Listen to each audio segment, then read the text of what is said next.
Hi everyone, my name is Tim Cain. I'm one of the developers here at Obsidian on Project Eternity.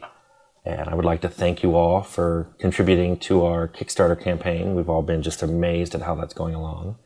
And just wanted to make sure that you all knew that we were hard at work here on this project. I want to talk a little bit about what we're working on.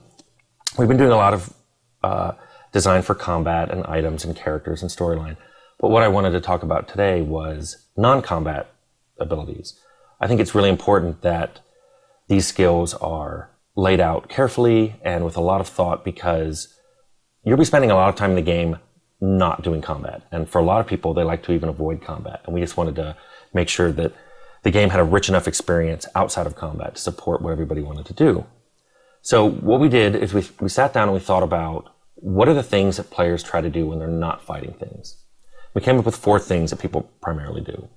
1, they try to learn new information. And this can be anything from finding materials to craft, to detecting secret doors and traps, to finding the true name of a demon. So we're going to provide abilities to do that.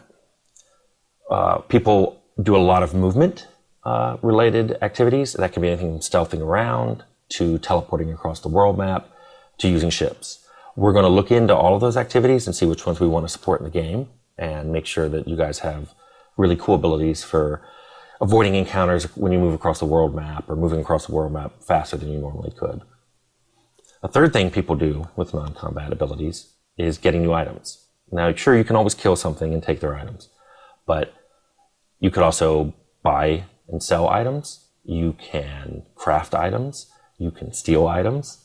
And we want to make sure that all of these are supported with an array of non-combat skills to let you do that. We also want to make sure that there are ways you can support NPCs having items that you want to buy. And that would be finding recipes or material components that you could give to NPCs. And then when you come back to their store, they have some really cool items that you can get.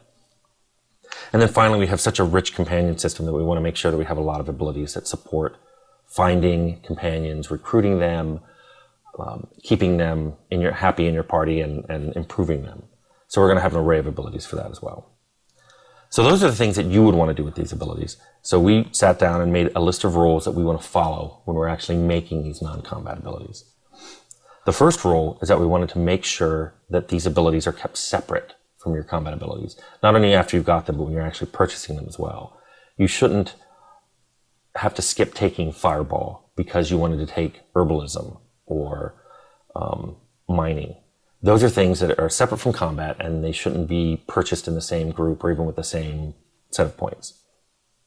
Similarly, when you're actually doing these abilities, they shouldn't use up the same resources that you use for your combat abilities. You don't want to find yourself mining and using up mana or power or whatever we're going to make as your as a resource, and then when you get attacked, find that you can't use any of your combat abilities because those are all used up. So non-combat abilities will use very different resources from combat abilities. A very important part of our non-combat ability system is that all of them will be useful. We're not going to have any abilities that are used in only one spot. We're going to make sure that we give you lockpicking, we're going to have a lot of locks in the game, and that these locks always lead to something beneficial if you can pick your way past them. Maybe they lead to treasure, maybe they let you avoid combat, but picking these locks are going to be something you're going to want to do. We also want to make sure that non-combat abilities can be used to avoid combat if that's what you want. So if you can sneak past enemies or somehow find a way across a ruined bridge so you can avoid bandits on the side of the river, if that's what you want to do, we're going to make abilities that let you do that. And more importantly, when you do avoid combat, you're not going to get any less experience points in the game for doing so. We're not going to reward you for killing things. We're going to reward you for doing the quests that are laid out in the game.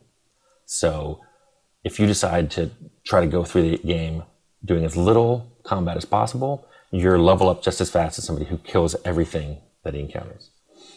So we just want to kind of let you know that's what we've been thinking of, and these are the kind of ideas that are going through our head as we're designing these systems.